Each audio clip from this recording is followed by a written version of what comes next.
I haven't got a clever quote. Let me think of something stupid. Something to do with hair. Do it. Hair. 2 seconds later. Welcome everybody to Two's Company, Three's a Podcast, Newcastle's #1 film, TV and gaming podcast. Look at Mitchell's mustache. My name is Dylan and as always with my co-host Mitchell, and it's time to turn on your favourite Disney Channel show and get comfy in your 1984 torture chamber because it's time for 2C3 Pod, Counting the Dalmatians!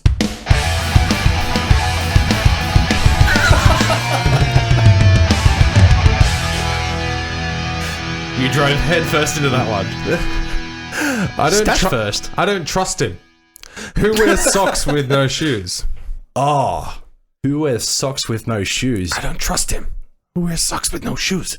I would make a racist joke, but it's racist, so I'm not going to. So no, I don't know that the answer sounds to that one. fantastic. Yeah. It's Branch from Trolls 2016. Oh yeah, totally. Yeah, exactly. He's talking about the cloud guy. Oh yeah, exactly. It escapes me. I'm going to have to watch that movie again. Man. Yeah. If you sang any song from that film, like I'd be like, oh yeah, I know that. But like other events in that film, hey, I'm not giving up. There's nothing getting in my way. Yeah. And if you knock me over, I will get back up again. There we go. Welcome, ladies and gentlemen, to 2C3 Pod. Two's Company, Three's a Podcast. Yes. My name is Dylan, and as always with my co-host Mitchell. And hey, thanks for tuning in.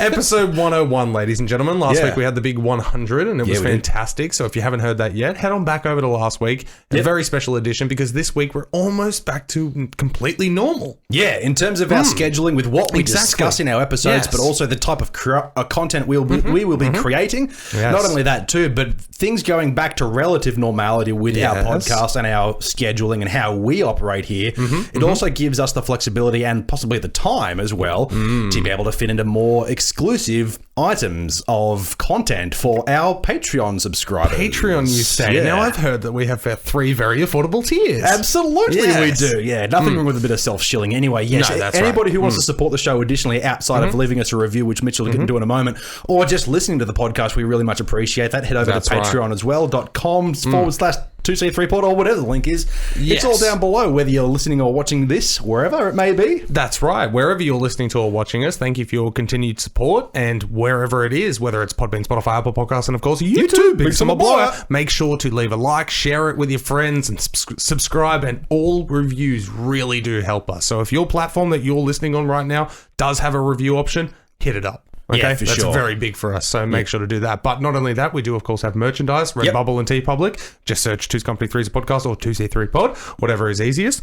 Cop yourself some wonderful new merch, of course. Excellent. All new merch has been designed by Gun Gear and Graphics, who used to be a short sponsor of ours for a little while. But he's still a good friend. Still a good friend, of course. Does amazing work. If you want to get some work done by him, hit him up. But all new merchandise, stickers, mugs, fridge magnets, and T-shirts as well. Absolutely. Hoodies, even if you have an infant child and you want to get them a little onesie, we've got Two's Company, Three's a Podcast onesies as well. It's adorable. And fitting for the times. I don't expect anybody to ever buy these things, but we also have masks. No, exactly, that's right. Apparently. We've got the option there. Yeah. Simple as that. And the reason we have the option there, it costs us nothing to click that activate button on that particular product. Exactly, so that's why it's available. And why not have all that variety? But all of those dollar-doos that come from that, and not only that, PayPal, Two's Company, Three's a Podcast at gmail.com, all of those dollar-doos come back into the podcast because we still work full-time. And we still fund this ourselves. And we've got an awesome giveaway coming up in the next week or so. So make sure to keep your ears out for that on the social medias. Yes, if you want to hit us up on social media, Podbean, Facebook, Instagram, and Twitter, all at 2C3Pod. Just search Two's Company, Three's a Podcast.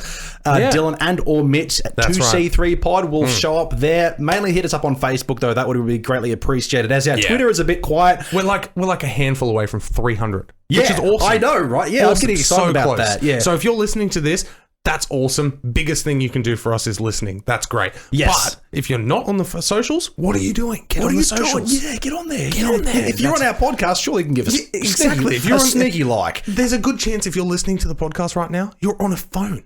And those phones are attached to social medias. Yeah, but not only that, a desktop computer also will give you access to those things too. That's right, exactly. Oh my God.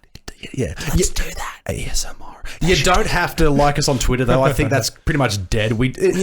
I've really ramped up my personal Twitter usage over the last week because I've really ramped up like my online gaming. And where can they find that online gaming, Dylan? Dylan 2C3Pod. Just search that everywhere, except Instagram screwed me over, but I won't get into that now. No, of course. But I'll just give you a quick shout out as well. Okay. if they want to follow me on Twitch, it's Mitchell2C3pod.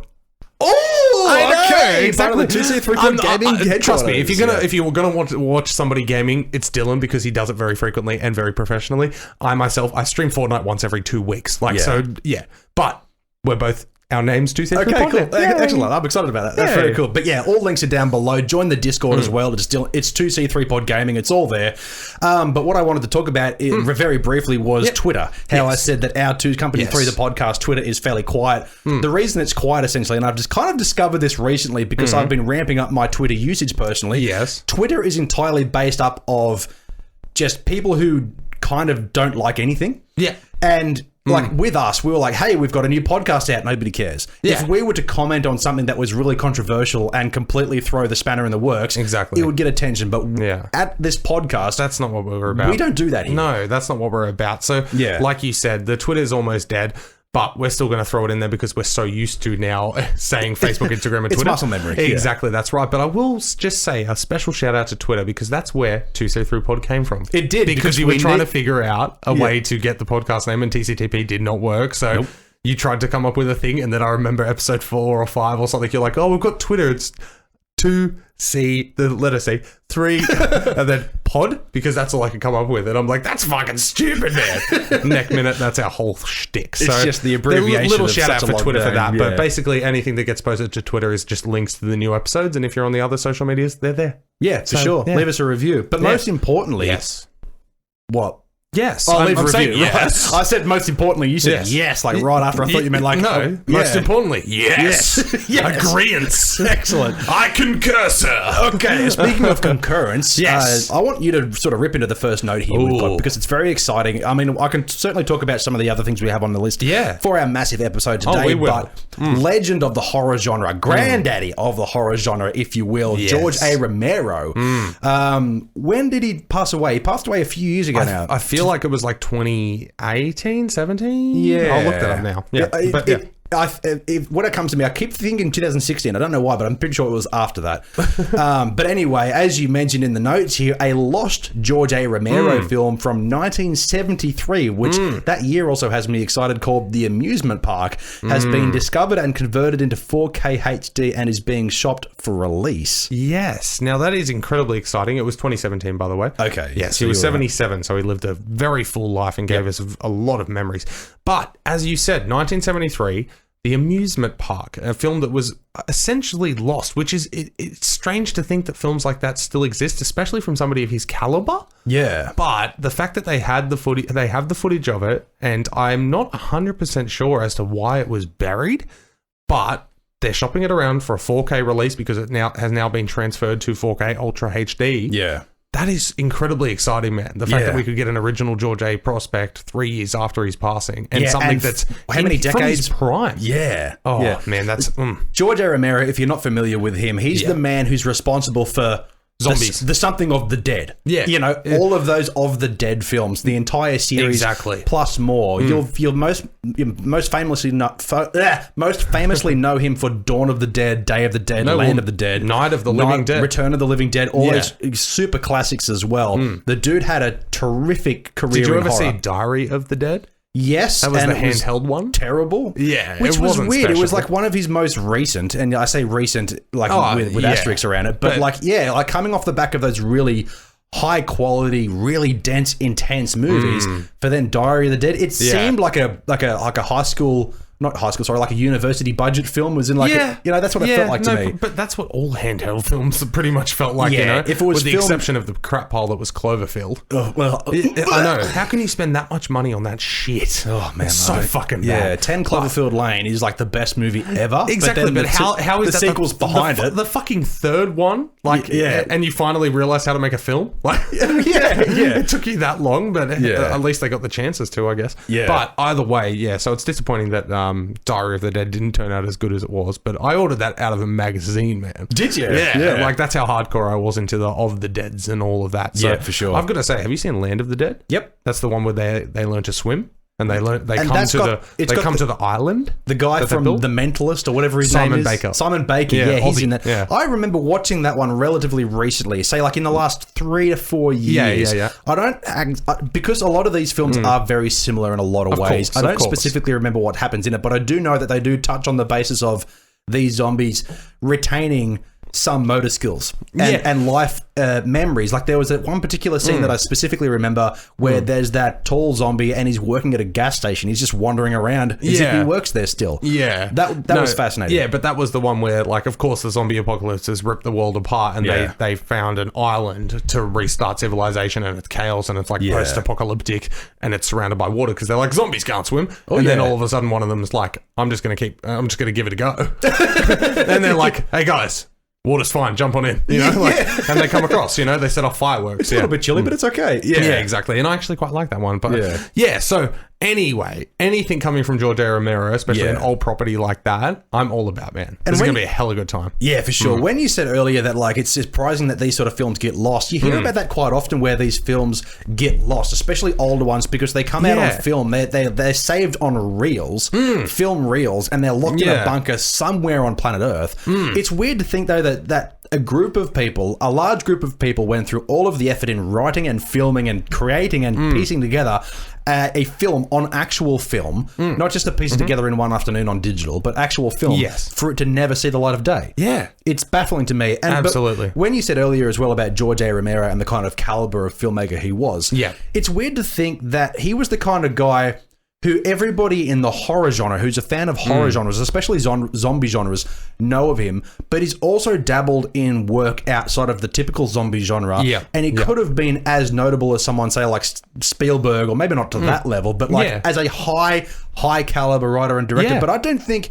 he ever really got there. For me, I think he was comfortable and in his best place being a very niche director. Yeah. And very much akin to those movies. He made nothing but, pretty much. No, exactly. That's right. He knew what he was good at and he stuck to it because he had that following. Yeah. I guarantee I'm sure he got offered and he may have actually dabbled in the realm of mainstream type films. Yeah. But when you're good at what you do and you're getting paid to do it, just do it. Yeah, that's right. And if you love it, absolutely. I need to lend you a movie of his called Martin. Have you heard of Martin? I'm looking at that. That's 1978. No, I haven't seen it. No. Martin is fantastic. Black and white vampire film about a teenager, late teen, early 20s guy who thinks he's a vampire, but his fangs haven't come through. So he slices people's wrists and suck their blood. Okay. And like it's the story about him. That's like, cool. It's fascinating, man. It's very dark, very dark.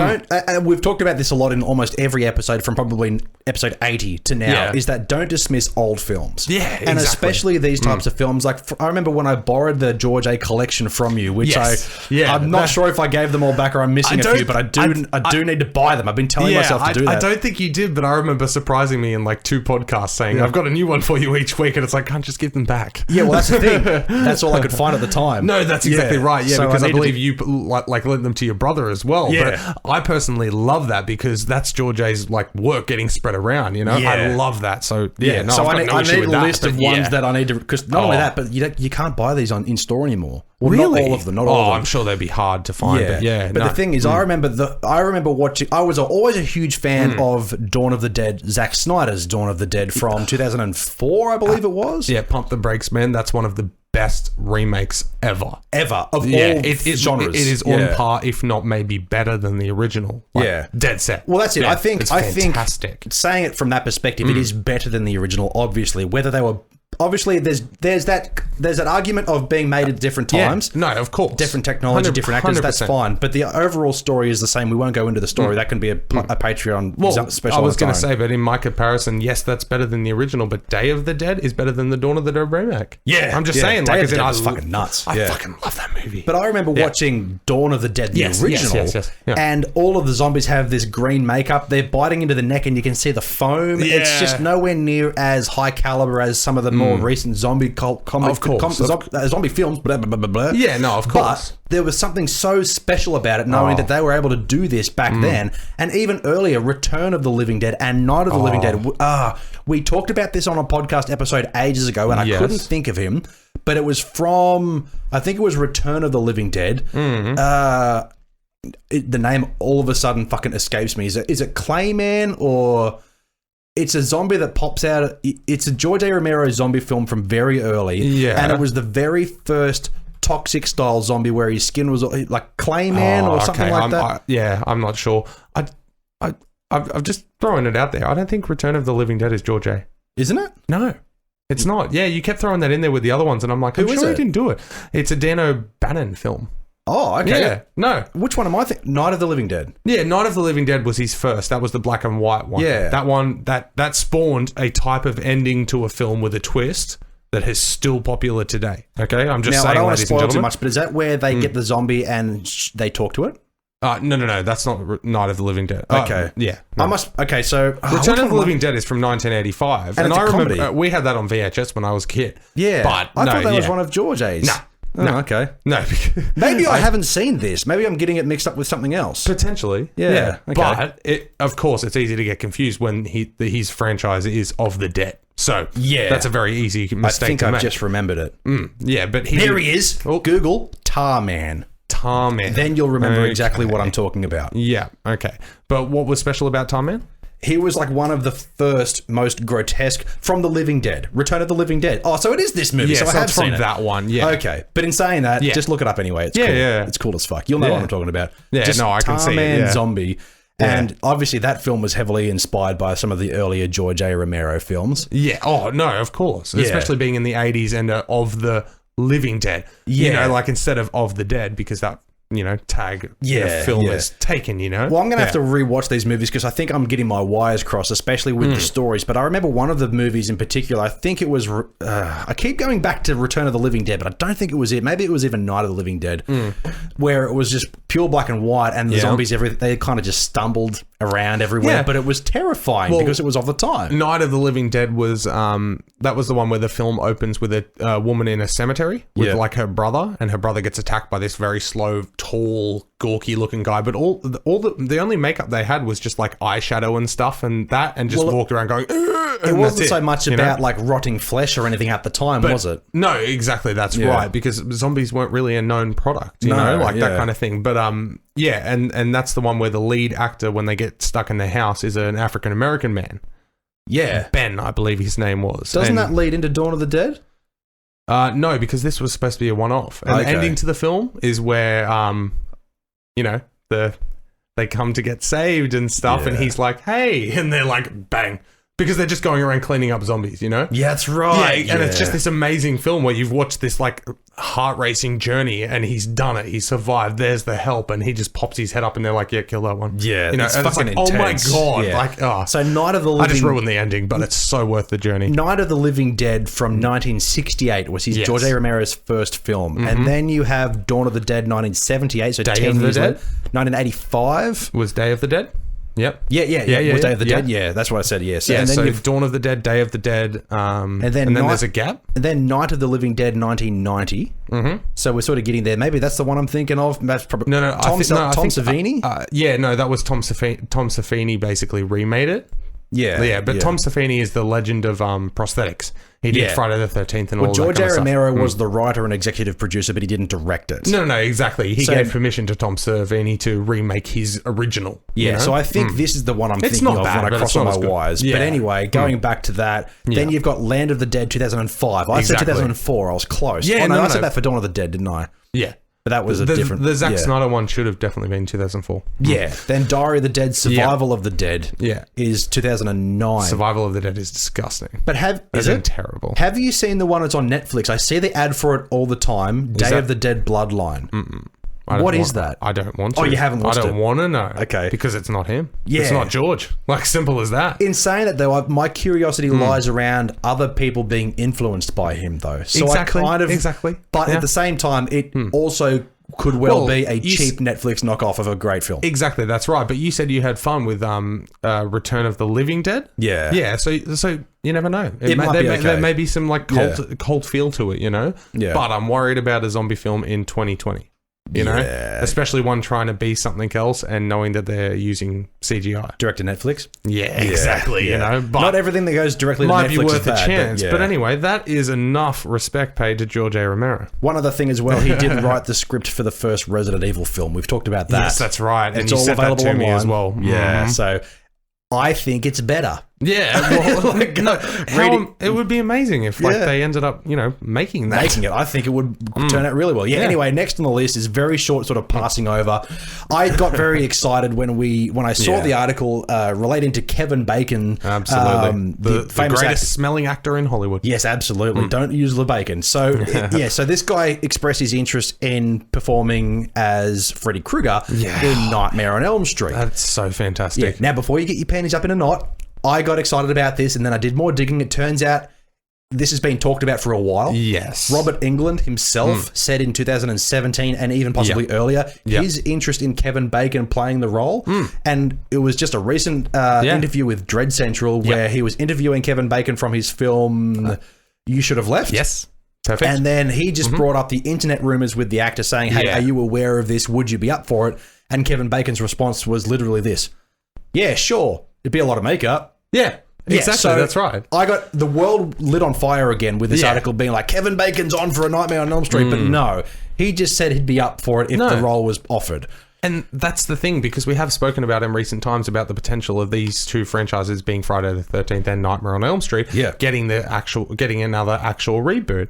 So there is actually a possibility that happens. And and whatever company it is doing these reboots, they would be mad not to go to him first. I think, like Dad said, that's your search done. That's the thing. Like that happens a lot. Caliber actor in that franchise, you know? It happens a lot where like we talk about these reboots and remakes that come many, many, many years later, and then the internet has already chosen the perfect actor, what the audience wants, and then Hollywood goes, no, we'll pick this guy. No, exactly. That's right. And I fully expect if it's a big time cinema company like a Universal or a New Line Cinema or something, they'll be like, no, we'll do this the traditional route. If he wants to audition, he can start at the ground. Yeah, you know, that kind of thing. It's like, dude, just give it to him. Okay, this is a name guy.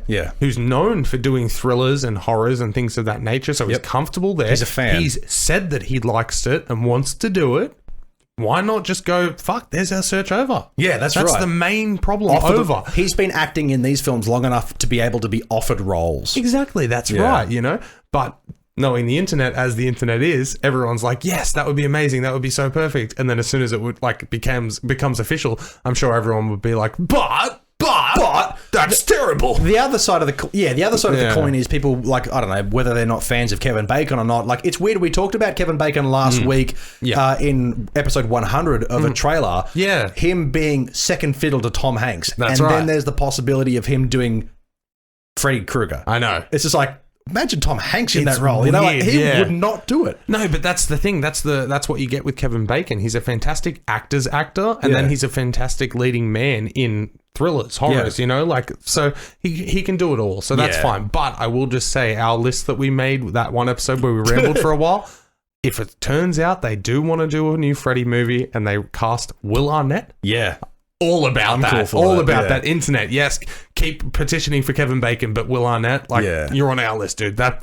just feel like the facial structure, man, and the how voice. He's getting. Oh, another thing as well that I was going to mention just a moment ago about Kevin Bacon. We won't talk about this for much longer, but talking about Kevin Bacon 10 minutes later, about playing Freddy Krueger is, you know, Hollywood tends to gravitate more towards lesser known or no name actors, as they're called, so that way they don't overshadow the character. Yeah. I think that's not important. No. That shouldn't matter. Like, everybody knows who Kevin Bacon is.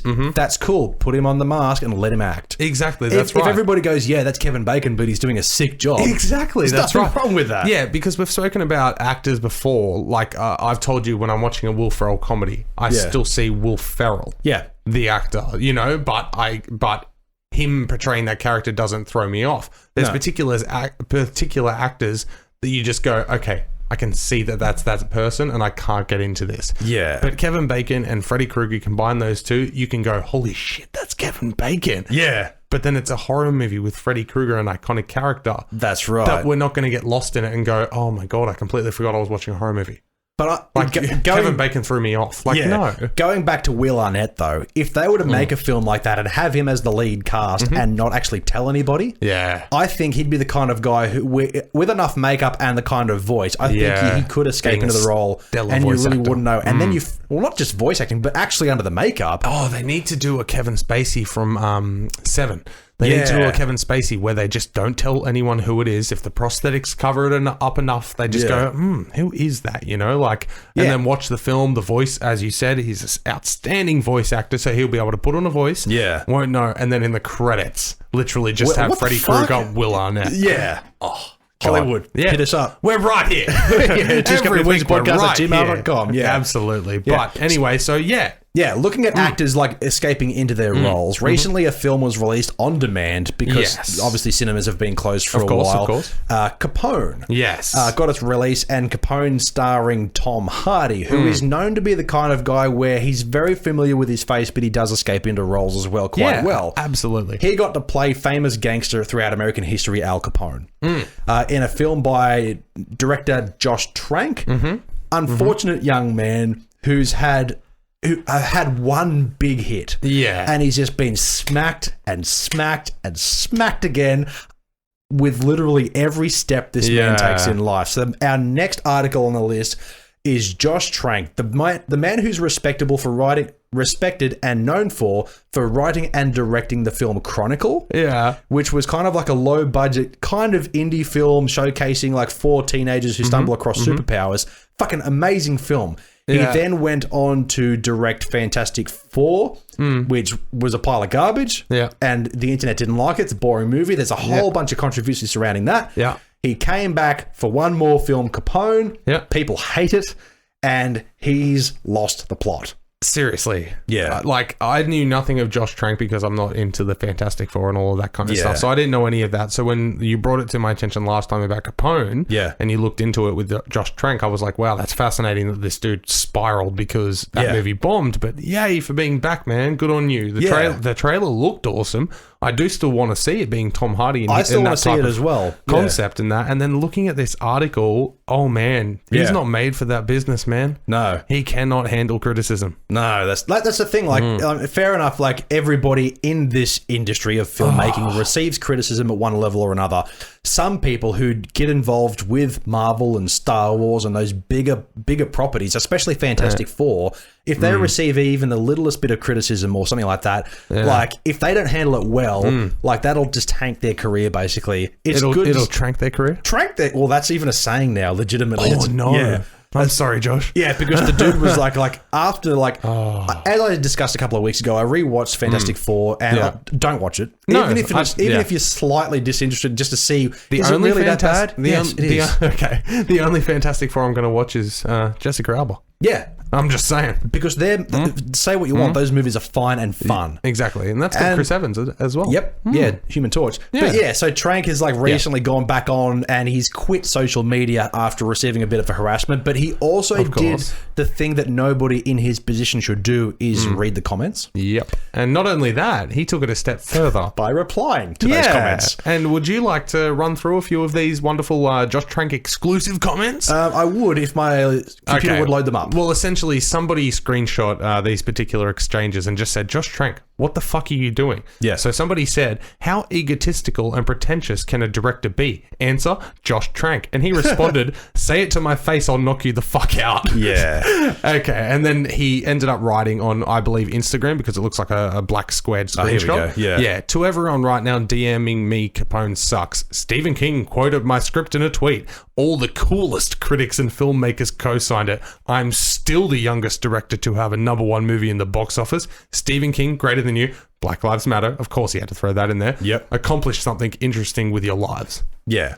Oh man. Fair enough, there's a few accolades. You've got a youngest director, #1 in the box office. That's fine. Yeah, but the fact that you're given the opportunity to have your films funded and produced and starring some of the biggest names in Hollywood, and for them to not turn out as people may expect them to be. Fair enough. Maybe the world just doesn't quite understand your vision. Maybe your vision is completely separate from everybody else, because I've heard the criticisms about Capone. Yeah. And it just takes a left field. It's a bit weird, you know, like it tells a story in time that's a bit kind of misconstrued. But at the same time, you look at all of the greatest directors ever. They've all had bombs. Yeah. They've all had films where go through James Cameron's resume. You'll know what I'm talking about. Yeah. And you know what he did when Terminator failed? Yeah. He shut the fuck up. Exactly.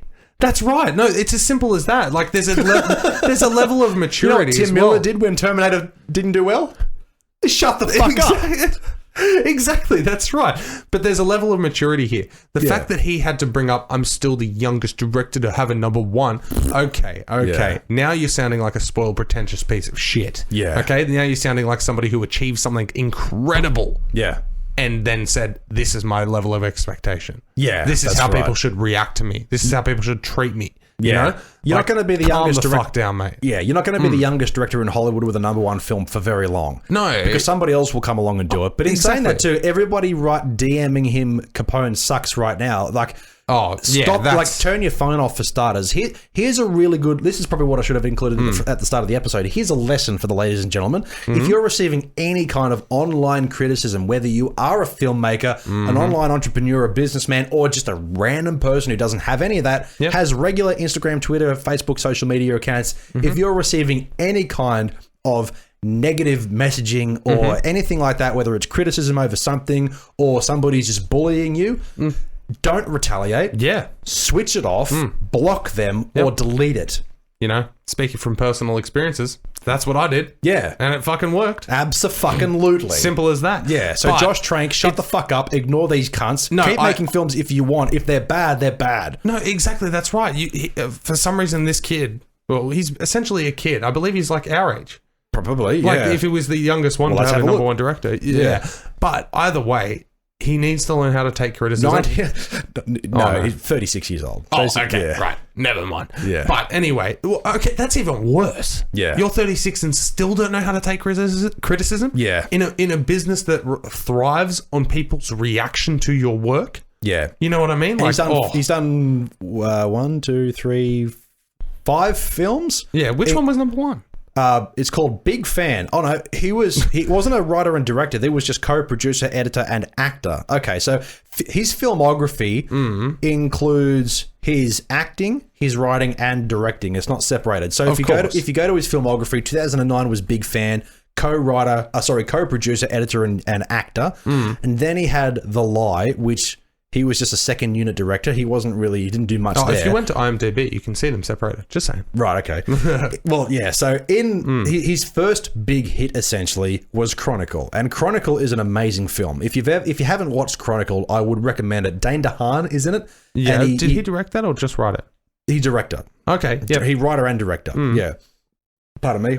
He done a few episodes of Arrested Development. He was an actor in them. But outside of that, he's done most prominently Chronicle, Fantastic Four, and Capone. So which one was number one? His first. Oh, it would have been Chronicle, because Chronicle fucking crushed it. Yeah. Okay, right. Yeah. 8 years ago, so it would have been 28. Would have been my age. I've got 6 months to make the number one movie in America. Oh my God. I want to beat you, Josh. Just to shove it in his face. Yeah, maybe this episode might blow up. Yeah, right. But yeah, then Fantastic Four shit the bed, and Capone literally shit the bed. Yeah, but he took a big gap in between Fantastic Four and Capone. That's because his life got railroaded by the online criticism of Fantastic Four. I wish every movie that came out was fantastic and amazing and universally praised, but you've come back and you've hit criticism again. Yeah. And he still can't handle it. So we won't hear from him for a long time. Yeah. If he took that long a break after one movie being heavily criticized that bad, he's gone for at least 10 years. Well, who knows? Maybe he took a step back from Fantastic Four, understood the problems that film had. I mean, the final product that we got wasn't his original vision. There was heaps of studio meddling and shit like that. But in saying that, even if we did get what he originally visioned, it may have been the same, worse, maybe better, I don't know. But then he may have focused all of his attention and put it in his absolute best work with Capone. Yeah. And then it comes out and the world is kind of we give it a 6 out of 10. Yeah.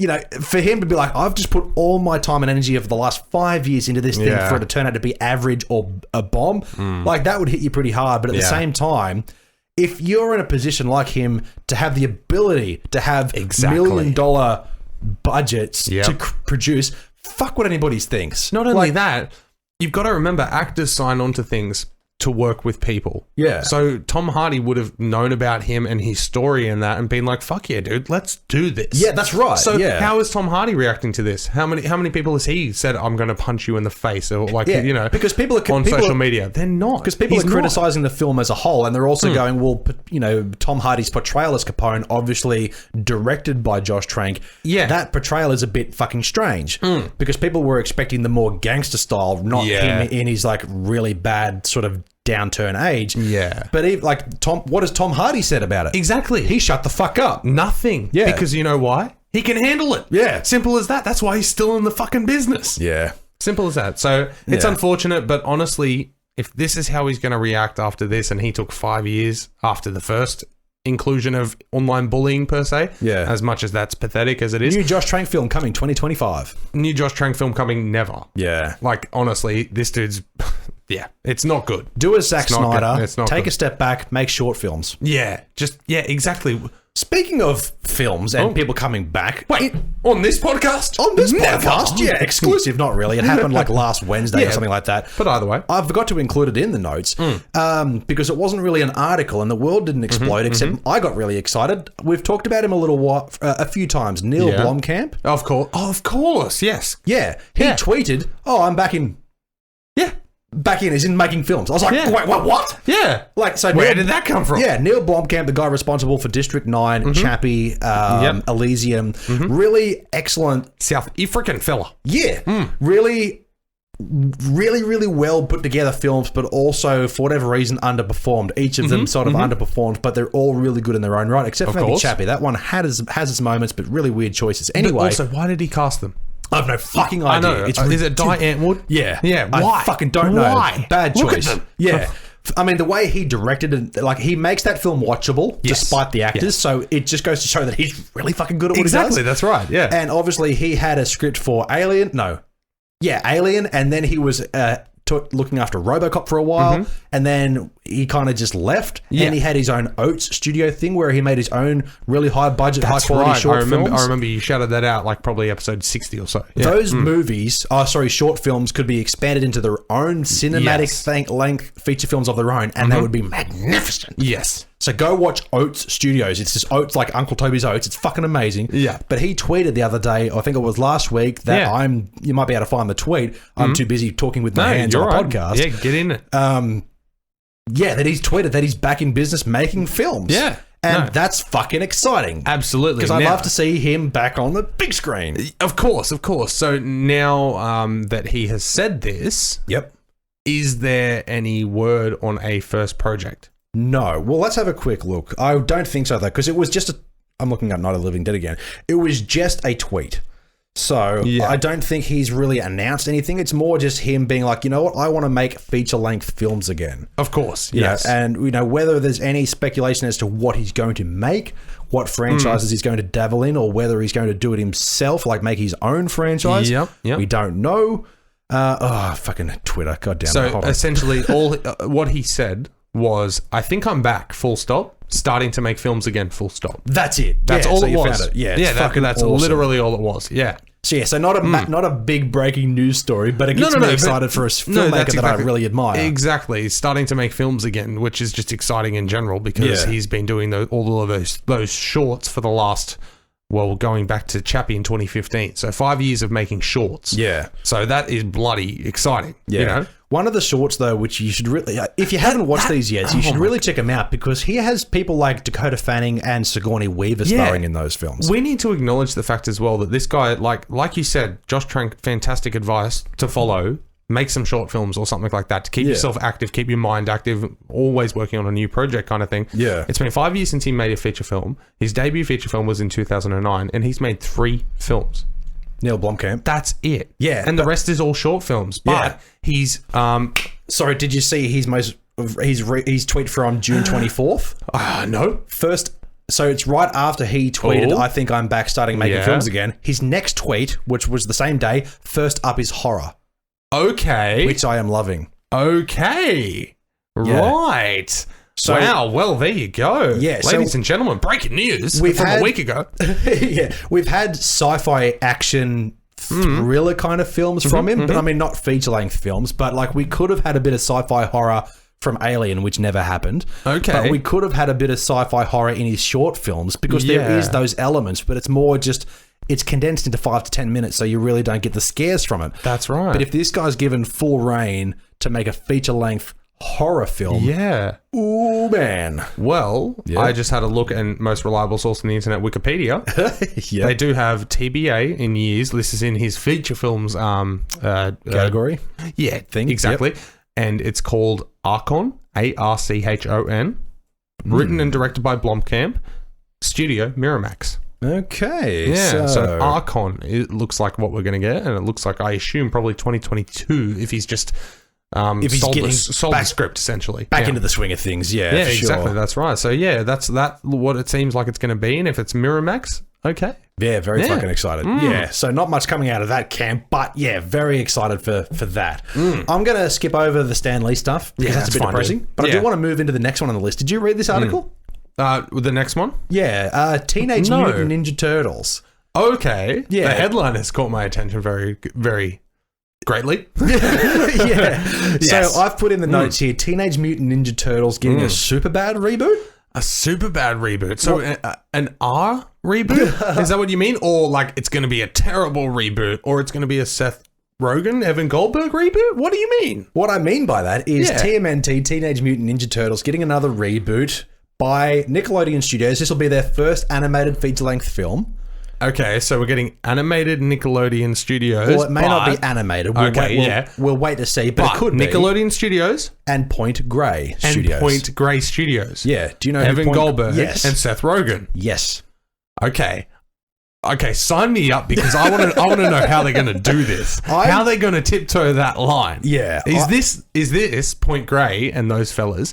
Is this them leaning towards the money-making side of family films, or is this Nickelodeon going, you know what, fuck these kids? Yeah, we want to make a film we want to see. Yeah, maybe because it's all adults in the studios over there at Nickelodeon, so maybe they're like, can we make a movie that we want to watch?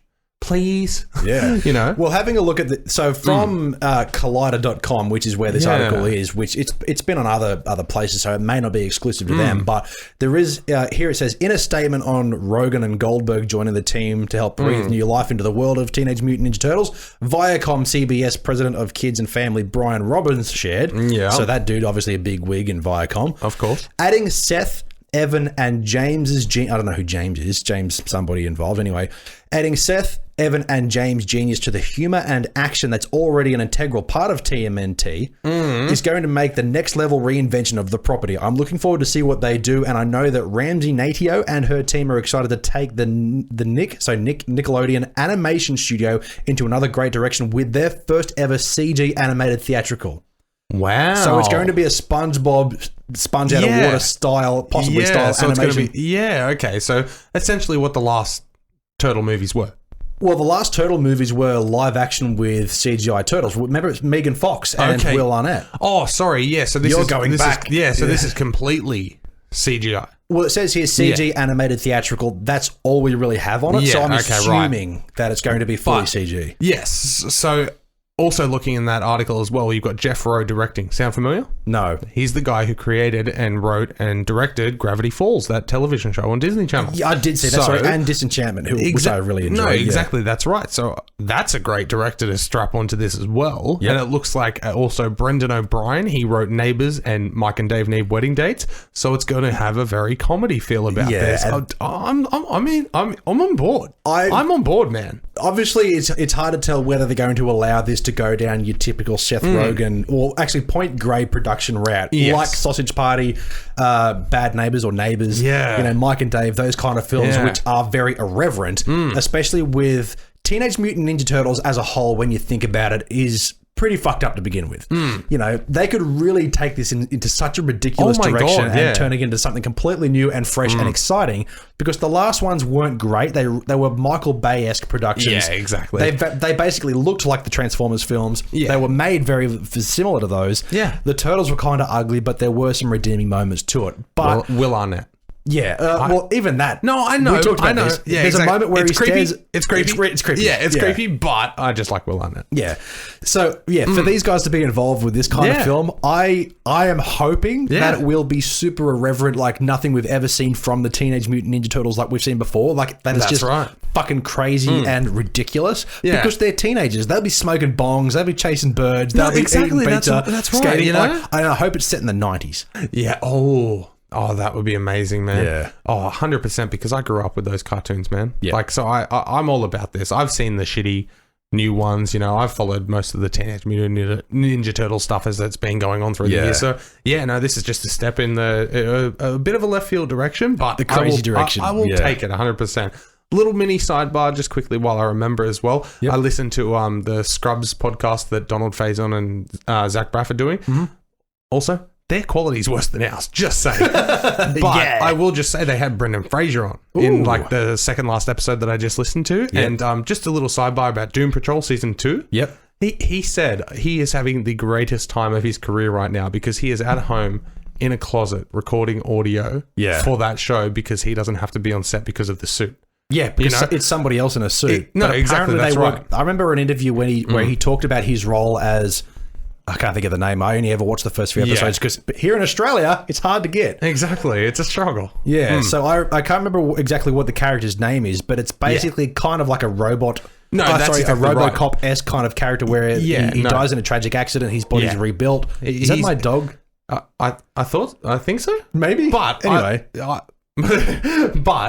Either way, it definitely is. That's got to be. Is that Coda or Bella? That's definitely Coda. Yeah. So. But anyway, he spoke about that and he said, "This is the greatest point of my career right now because I'm getting paid to be the face of this character, but I literally just need to be the voice, you know, like."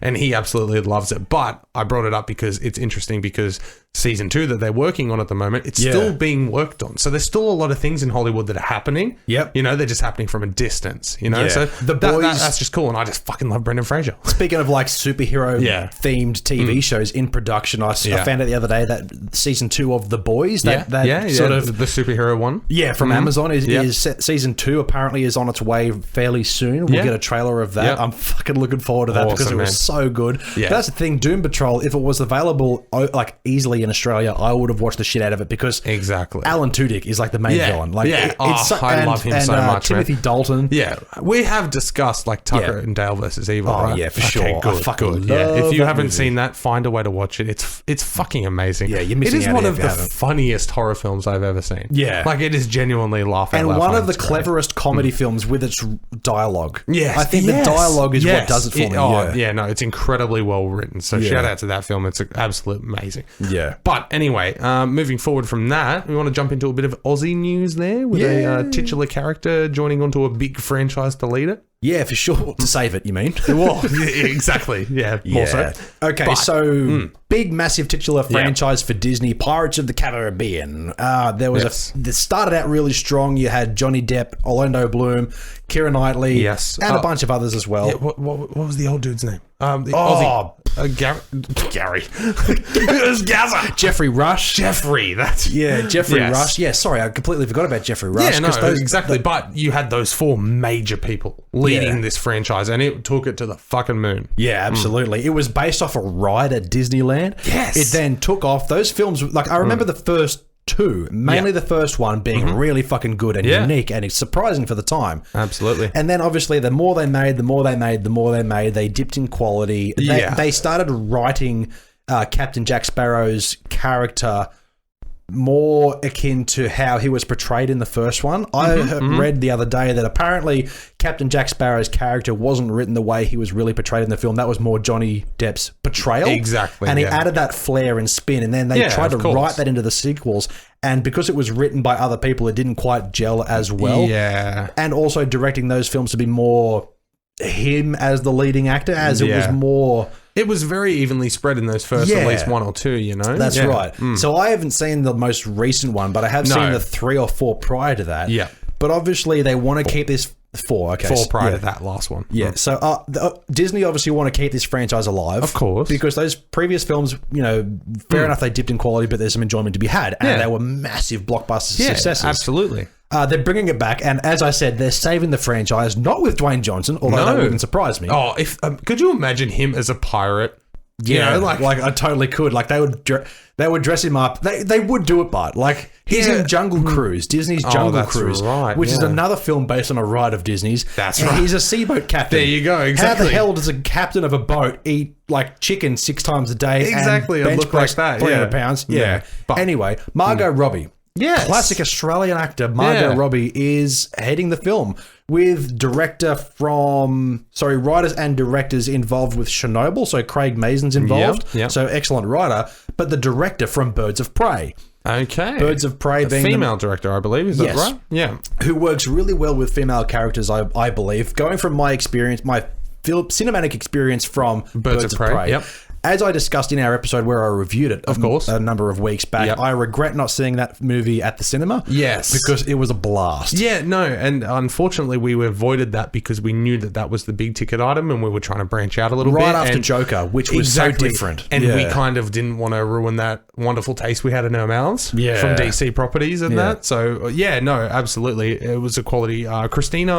Christina Hodson is the director, and she will be helming this new Pirates film starring Margot Robbie in the lead role. Yeah. So I would only assume that this film may be going from the director and the lead actress. I'm not going to sit here and be like, well, it's aiming towards women. I think it's going to take the steps that Wonder Woman and Birds of Prey have and make it a more what's the word I'm looking for here? Where like a team of women front the film and they're the heroes of the story. What's the word I'm looking for? I wouldn't say diverse. No, like diverse is kind of like spreading it evenly. I think it's going to be more like Birds of Prey is. I know you haven't seen it, but like the 4 main characters, they're all really strong, quirky women, but they also humanize them really well. And any man who looks at a film like that and goes, well, this is sexist because there's no blokes. No, you're sexist. Shut the fuck up. Exactly. Those films are great. And especially with Wonder Woman with Patty Jenkins. She came back and she's directing Wonder Woman 2 as well. Yeah. It's these kind of action films being made with the female directors who can work really well with the female lead actresses. Yeah, exactly. That's a recipe for the ultimate meal. Yeah, no, absolutely. I completely agree, because could you imagine Birds of Prey, that being directed by a guy going, all right, ladies, now you're feeling like this, and I want you to feel like, it's like, dude, you don't get it. Yeah, you that's know, right. Like, as in, you're not in the position there to say, you should be reacting like this. Yeah. No. And that's not to say that that's never happened. No, because obviously I'm sure that's happened thousands of times in Hollywood. Male directors have obviously directed really, for example, James Cameron with Alien and Terminator directed of course, really well. Powerful women actresses in the lead roles. That's right, yeah. But now it seems to be more of an opportunity for female directors coming in and leading these female-led roles, and they're fucking awesome. It works really well. So is there a word in that article about Johnny Depp? Is he done with this? I don't know. This may be sort of his comeback, because he did have what I mean by that, his career was sort of treaded on a little bit, but at the same time, he is a bit of a pretentious dick, and when he was revealed to be in those Fantastic Beasts movies, everyone kind of went, "Oh, really?" Yeah, exactly. Like, of course they chose him. Hey, that's what everybody's reaction was. I'm not jumping on a bandwagon, because I've been saying for about 12 years that dude's overrated. Yeah. Just saying, you know. I like him. He's a quality actor, don't get me wrong, but the particular roles that he plays, if you look really closely, it's the same. Yeah. Like seriously, the Lone Ranger and Alice in Wonderland. Yeah. Pirates of the Caribbean. Look at those characters. And then Fantastic Beasts. They're the same. But in saying that, though, a lot of actors do have to play to their strengths. No. He's made a career out of this. He's made a career out of this, and like I said, he can act. I love Sweeney Todd. I hate that movie. No, you don't like musicals, so that makes sense. I do like musicals. I just think that one is dreadful. Yeah, no. See, I enjoyed that one because that character fit. But then when you take that character and put it in an orange wig, and then you take that character and give it dreadlocks and a rum swirl, swirl. But exactly. Oh, see, no, that's fine. Yeah. But then all of a sudden, when you take Edward Scissorhands and jump forward in his career, you go, it's basically, he's got hands now. You know, essentially. But so I would I'd be okay if... I'd hope not. If that was cut ties. Well, not only that too, but if they're really going for the female-led film like I just discussed a moment ago, I think introducing a character like, I was about to say Sweeney Todd, like Jack Sparrow and returning Johnny Depp as kind of a lead role or side character. They're going to be smushing each other. Well, not only that too, but we've already had that with him and Keira Knightley in the previous films. Yeah. So I think leave this up to a fully female-led cast. Yeah. Because in recent film history, those films have fucking crushed it. Yeah, no, that's absolutely true. But not only that, even if it's not a female-led cast in the sense that there's like 3 main female protagonists, if you just had Margot Robbie and then she had a crew of dudes and there's a couple of like sub-dudes behind her, that's fine as long as she doesn't get overshadowed by that. Well, that's why I think you'd be smart enough to keep Johnny Depp out of it. Exactly. If they bring Johnny Depp into it, how can you then say, all right, this is what we're used to now. You step toe-to-toe. You know, like, that's going to be a bit rough. If you're going to give it to Margot, give it to Margot. Yeah, simple as that. Like, let her lead it. Yep. All right, dude, couple of gaming topics. Did you want to just quickly? Oh, very quickly. Okay, so some people have been banned from Twitch recently. So I've never heard of that. Twitch being the Amazon-owned, massively popular, pretty much like the big dog in video game, not just video game, but mainly video game streaming, which is what you and I do, and people like stream music and performances and sleeping and all kinds of crazy shit on there. Yep. Anyway, a few people have been banned from Twitch recently. One of the big names in the Twitch industry is Dr. Disrespect. Okay. He's been banned before... But has he been banned for good? Apparently so, but at the same time, all of the articles that I've looked up on this are saying the same thing, that he's been banned, but nobody really knows why. And he came out with a statement saying he's not quite sure either, but apparently it's because he violated the terms and conditions and the guidelines of Twitch that Twitch set out. Apparently, like, he's been banned once before, apparently after streaming live from a bathroom stall at E3 2018 or 2019. Yeah. Which is weird, but I don't know why that's a banning, but okay. He must have done something in that stream that kind of ticked him off. Wait, when was that, sorry? I think it was like last year or the year before, 2019, 2018, yeah, E3. He got banned for about a month or two. Is that what you're referring to? He got banned because he filmed himself, like, just talking about the gaming and stuff, but in a public restroom. Yep. In a public place with other people around. You can't film people without permission in a public location. So that's why he got banned that time. Okay, because I wasn't sure. Like, I didn't look into it because I was like, I was wondering why. Because it was so weird. It was like, the headlines, of course, were like, Dr. Disrespect banned for filming in bathroom. And you're like, what the fuck? And then you click on it and you go, oh, you don't do that, dude. You don't like film and live stream in public and have other people on somebody else's platform without giving permission and all of that. Okay, that makes sense. So that was that banning. Yeah, because I'm sitting there assuming, without actually looking into it, going like, what was he just like in a bathroom stall, like on his laptop or his phone, just with himself? I wouldn't imagine that would be a deal breaker unless he like shows his dick or something. No, exactly. Or he's in like the girls' bathroom, which would be horrible. Exactly. But he was like one of the biggest names on Twitch, like making like heaps of money for them and for himself. But he's been banned again, apparently for good. But the other thing which came out of this as well, which I didn't know existed, according to comicbook.com, Donald Trump's Twitch account has also been banned temporarily for... hold on one second. I assume it's something to do with inciting violence or talking about white power. Hateful conduct. Oh, no. Yeah. So that's exactly what you think it would be. Ladies and gentlemen, apparently Donald Trump had a Twitch account. Yeah. Which was news to us. It's news to me, which is super baffling because why would he have one for starters? Exactly. I never saw him once trending or anything, like as in live now, Trump. Yeah, neither did I. Like, it would make sense if he's live. You know, it would be great if he's like, so I press square, do I? Like he's trying a game. Yeah, like he's playing his Game Boy, or it's literally him on his computer. He's live streaming him typing tweets. Wouldn't that be great? Yeah, that would be amazing. But I would actually watch that.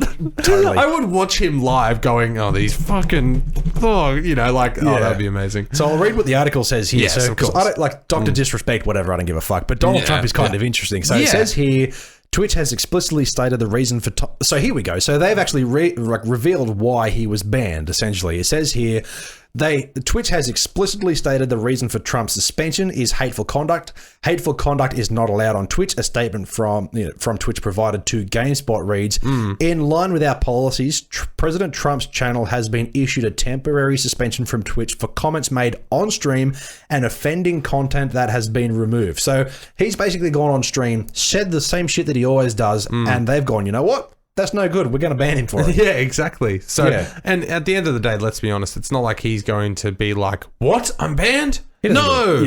He probably didn't. If he was banned from Twitter, his whole life would fucking change. Exactly. But I guarantee he didn't even know about Twitch. Probably not. It was probably set up by his media managers and all that, and they're like, well, we'll live stream his, like, you know, press conferences and stuff. Yeah. You know, and then finally Twitch went, you know what? He keeps saying the same thing, and everyone keeps criticizing it. We don't like this. If one of our streamers said that, we'd probably ban them, so we may as well ban the POTUS. Yeah. Simple as that. Why not? You know, like, yeah. Cool. Yeah. Mitchell. Yeah. What have you watched? Nothing. No. Okay. It's been a very light week, very busy and all of that.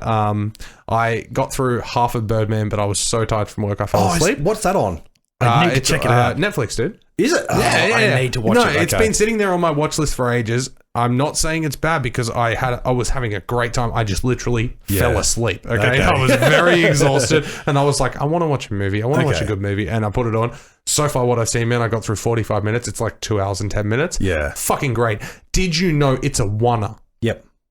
I didn't. Yeah. Oh, you didn't know? I didn't know it was a oneer, and I'm watching it going, oh my God. Yeah. You can't take your eyes off. Yes. Like, I'm like, holy shit, this is amazing. It's a 1917. Yeah. Exactly. And I was 45 minutes in. The cast list is nuts. Yeah. I have such a man crush on Edward Norton. Always have. I just adore him. Michael Keaton is so fucking good. Yeah. Yeah, so I'm definitely going to finish that this week. Now I know that's on a streaming service. Like, it's been sitting on Netflix for ages, man. I've had it on my watch list probably about 6 months. It must just not show up when I'm scrolling through it. No, exactly. It mustn't just match up with the algorithm that you would have for your viewing. The problem that I have with my account, Taylor uses it more than I do, so it's recommending all this crap to me. I mean, that's why there's that other account that you can use. Well, yeah, like every time I have to do you both use that now? No. Like, so she uses my one, and then there's that other TCT account. I don't know. Yeah. But I have to, because I had to like re-log off everything to get my Google Docs working. I feel bad. I was like, hey, dude, what's the password again? Exactly. But no, so I'll be finishing that this week. So stay tuned next week when we have a very brief YouTube clip about what we've watched. Excellent. Very good. Okay. Well, there is one that I do have to recommend to you as well. And of course. What I watched this week is a film. This is a film that we looked at Trailer Park many months ago, and it's on Amazon. Okay. And it's as magnificent as we assumed it would be. Okay. The Report. Oh, right. What's his name? Adam Driver. Yes. Adam Driver stars in The Torture Report, essentially, or aptly known as The Report. Blacked out, of course. Yeah. Okay. All right. Yeah. Please tell. I don't have a great deal to say about it because it's the film that I believe to really let it sink in, you have to watch it 2 or 3 times. Yeah. Okay. And I really wanted the time to be able to sit down and write like an A4 page worth of notes on this film. I didn't have the time to do that. No, of course. So I'm basically going off the cuff. The Report tells a relatively accurate depiction of a point in time of a man who was responsible for the investigation into the CIA's action of enhanced interrogation techniques used on suspected terrorists after the event of 9/11. Yes, of course, when America went nuts with that kind of thing. Absolutely. So the CIA essentially contracted people. This is all in real life, by the way. Like, obviously, it's dramatized for Hollywood, and I'm not up to speed on my American history. No, of course, past or present. So I don't know how much. Idea. Yeah, I'm not sure how much of this is true. Yeah. But like the film itself is really fascinating, and it had me Googling the events. So you can understand what you saw a little bit better. That's right. Basically, to reconfirm what I saw and moments about it. But so Adam Driver plays a character. What's his name? I'm gonna have to remember this. His name is Daniel Jones. Daniel Jones. He's selected by Senator Dianne Feinstein, Dianne Feinstein, played by Annette Bening, to lead the investigation. Yeah. Essentially, the CIA contracted people who had enhanced interrogation techniques at their disposal to act upon horrific circumstances upon these suspected terrorists. And a lot of this was covered up by the CIA. Some of the things that they did were completely inhumane, and it was all under like President Bush. And then upon Obama's rise to power in the White House, he eventually then canned it because it was essentially, they kept sugarcoating it. They were showing that it's called enhanced interrogation techniques. One of the things that they showcase in this film, other than like saying that, like Michael, what's his name? He played Dexter. Michael C. Hall is in this film. Stacked cast. Does he have a prominent role? Relatively. Okay. He's one of the CIA CIA employees. Who is covering? No. Or yes and no. He has the presentation from these guys being like, here's what we can do to get these people to talk. And he goes, well, torture essentially or enhanced interrogation techniques were made legal as long as there was no lasting effects, as in death. Okay, you can pour acid on them, you can cut their eye out, but then it got to the point where people were dying. And Adam Driver's character is trying to basically uncover it. He's working with a very small group of people over the span of 5 years, and they make like a 7,000 page report or something ridiculous like that, which eventually leaks out, and this is how the film got made.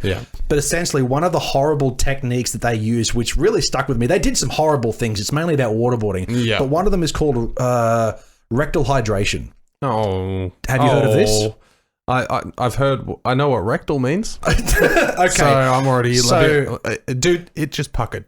Okay. Like, so in preparation, but this is going to make your mouth taste a bit weird too. Because what happens with rectal hydration? Is it like a colonoscopy? No. Well, let me explain it, and then you can make your own determination. Do they try and make it go from one end to the other? That's exactly what happens. Are you kidding? No. What? How? So they fill you with like saline solution liquid water from the asshole, and they flush enough into you that you start vomiting it out the other end. So you're basically vomiting out what's in your intestines, in your rectum, out through your mouth. And that was used as an enhanced interrogation technique by the CIA in 2001 to 5, or however long this went on for. The movie tells the story in a chronological order of like certain events that happen in points in time.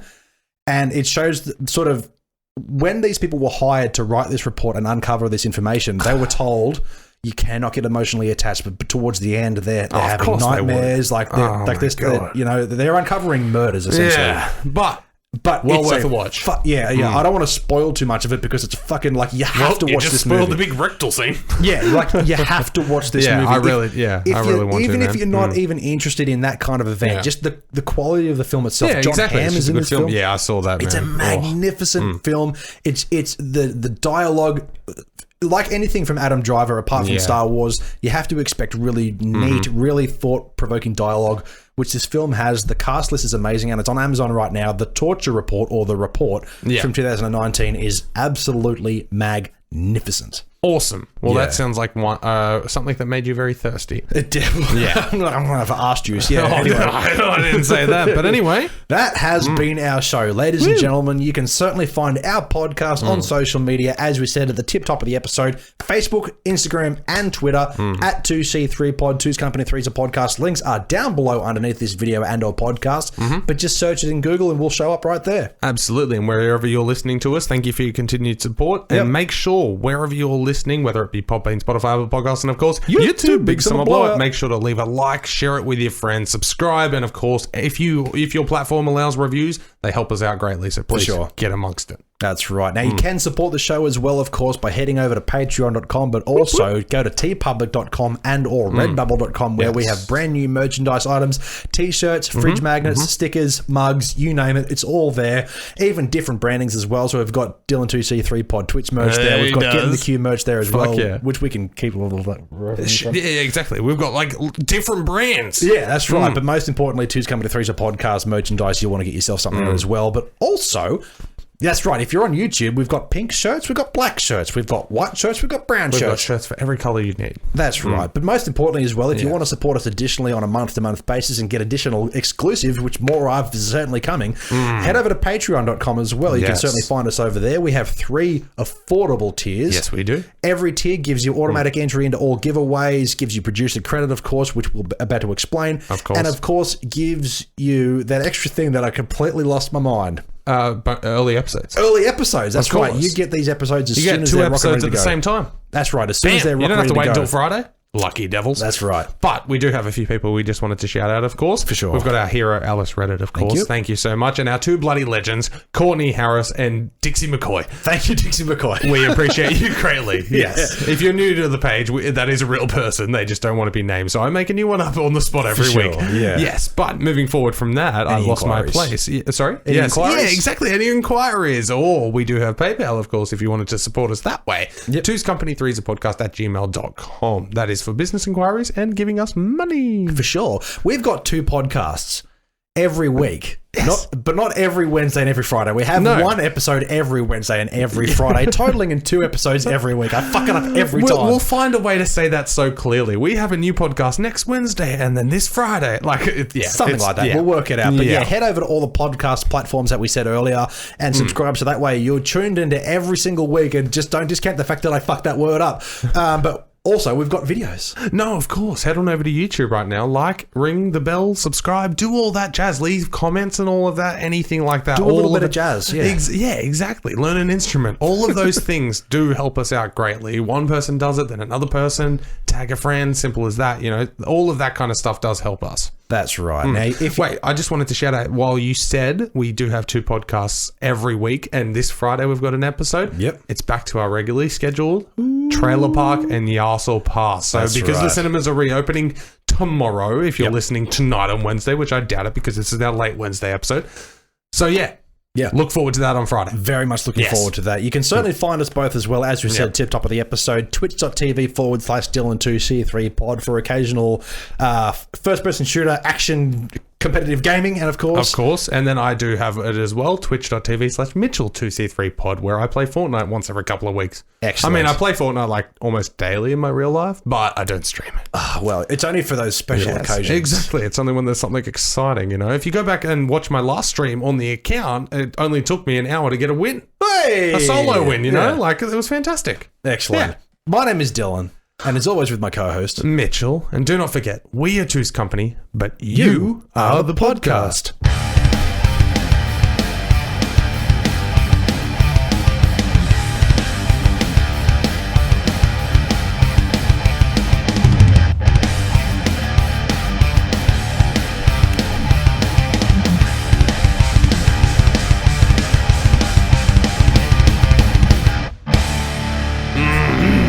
Tasty is it's so good, dude. Yeah. So fucking good. This dude's a genius. Got to listen to that with like headphones on, push right into your ear. Do you have iPod headphones, like iPhone headphones? Yes. How good is it when you're listening to them normally, but then you just like smush them so far into your ears? They just sound so good. Have you ever with the are you talking about the buds?